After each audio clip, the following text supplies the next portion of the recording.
Hey guys, today I will be guiding you guys through taking a quote or two from our final reading. Hey, come on out! So, first, let me remind you guys how to get to this story. Go to mypuhsd.org. You'll come to this page right here. So, go ahead in another tab, open that up. And then you're going to sign in with Google.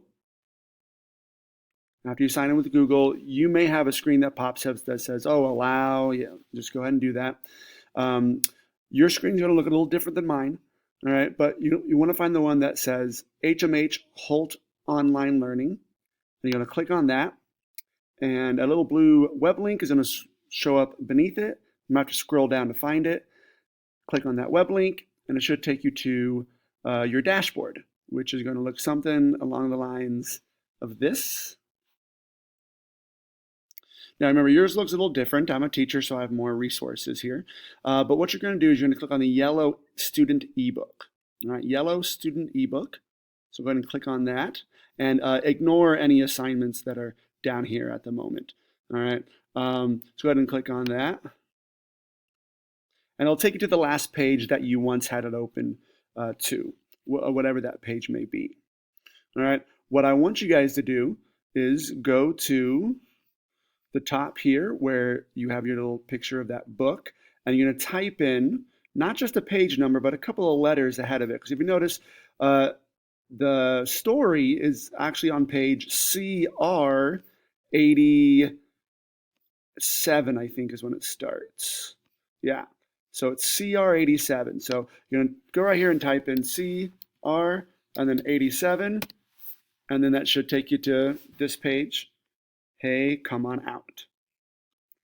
So once you have this, go ahead and open up your notebook in another tab. All right, so your notebook can be found on Google Classroom. So you can go to Google Classroom and bring this up. Yours should look a little more full than mine.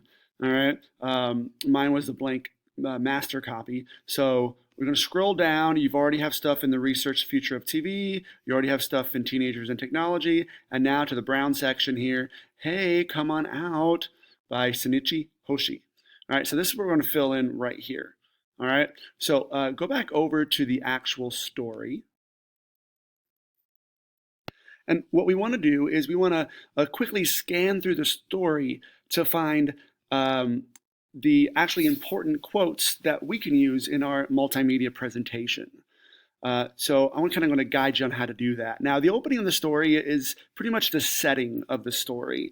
We're not going to find anything too important here when it comes to answering our overall question about consumerism or things that are we buying too much stuff or whatever your question's going to be. So this just sets up the story. So I'm going to scroll down to probably line 20 or 30. And what we're going to do is we're going to look through some of these paragraphs for quotes we can take and put into our notebook. So we can use that for our presentation. What I'm going to do is I'm going to point out a couple of quotes that you could use. You can take one or two of them, or you can take your own quotes that you like from the story. So first I want to call attention to right here, line 30. All right. Now remember that there was a shrine that was originally covering up this giant hole, and then the typhoon knocked it over, and they found this hole. So a shrine is actually a religious building or structure, a place where people kind of worship. So here is something very interesting. They're talking about this shrine, but they actually end up moving the shrine to a different place. To make way for this hole that they're actually going to use to throw away all their stuff that they can buy. So you might want to copy either line 30 or one of the other lines here between lines 30 and 50, where it talks about, man, this shrine, the religion was moved so we can actually just make way to buy more stuff. Maybe that interests you. All right, so if you want to, go ahead and go through and find a line, either line 30, or you can come down here to line all the way through line 50, Or even down here, line 60, looks like 67, 68. If it's a shrine you want, I'll build you a fine one later. Remember, this is the businessman talking. All right. And he's even alluring them. Sean Maker wants an attached meeting hall. He's kind of like, ooh, look, I can make you a fantastic religious place later, someplace else. But right now, the focus is on this hole that I'm going to use to make money off of. All right. So go ahead and find a quote if you want, having to do with this shrine and how they had to move it. So go ahead and put the quote here, if that's what the one that you use. Make sure you put in the line number. You're going to need this. What does this mean to you? And a question the quote makes you think of. Make sure you do this for any quote that you put in your notebook. Now, coming back over here to the story, let's go to another paragraph where you could actually use a quote from. Now, right here on line 81, it says the concessionaire, or the businessman, had his cohorts mount a loud campaign in the city. We've got a fabulously deep hole. Scientists say it's at least 5,000 meters deep, perfect for the disposal of such things as waste from nuclear reactors. So this is the first instance of people throwing waste or thinking about throwing waste down this hole, which is going into the earth. So this could be a quote if your presentation, you're thinking your presentation is going to be along the lines of how we pollute our earth with all this stuff that we buy. Really, any line from 80 down here to I think it's 120, where the criminals are breathing easier after throwing material evidence into the hole. There's a bunch of stuff that is thrown in this hole here. Any of this stuff can be used to grab a quote and put in your notebook. Maybe you want to grab this one here. There were also those who were inaugurating new love affairs. Inaugurating means beginning new love affairs. And threw into the hole old photographs of themselves taken with former sweethearts. Man, we even take our stuff from old relationships and make waste out of that. Maybe that interests you. How come our old relationships turn into waste that can pollute the environment? Or how does it do that? Now, remember, when you're copying and pasting, you don't have to just type it out. You can actually highlight it and then press Control-C on your computer. Control-C, and then when you go over to My Notebook, you just click here and press Control-V, and then it'll put it there. And it'll have weird breaks in it. If you want to fix that, you can just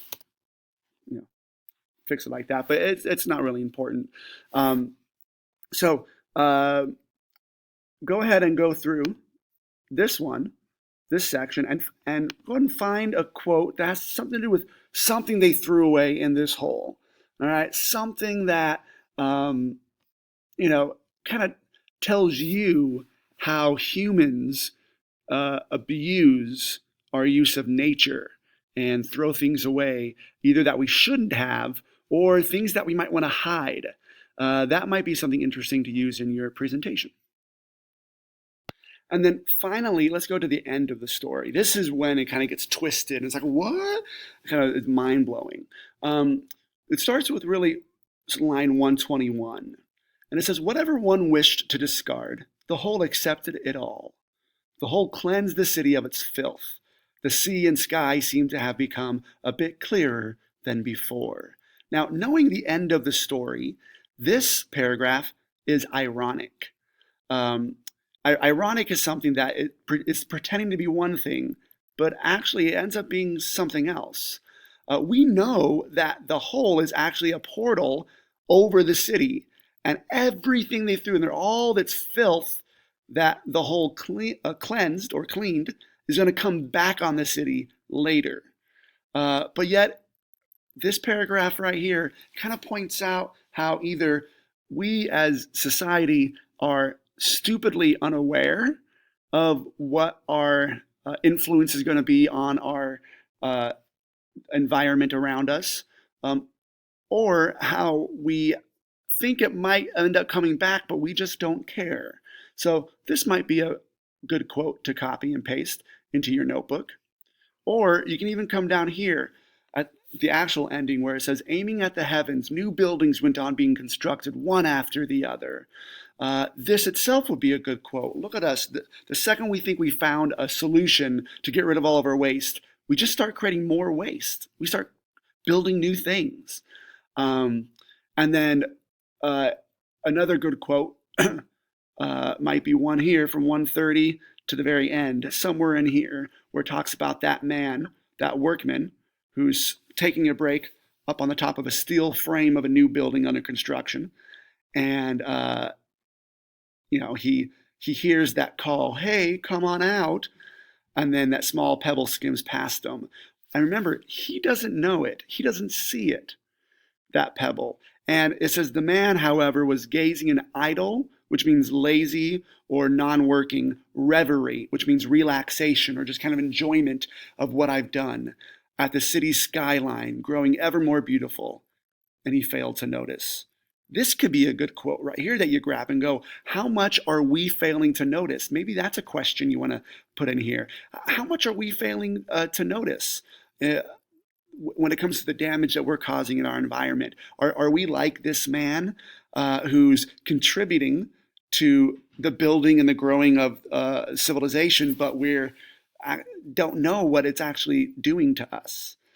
Or maybe you might even want to just take this line, hey, come on out. That's the title of the story. What does that mean to you? So by now you should have two quotes, either two of the ones that I shared with you or pointed out, or two of your own from this story, hey, come on out, and make sure you take the remainder of class time to fill out this these other boxes here.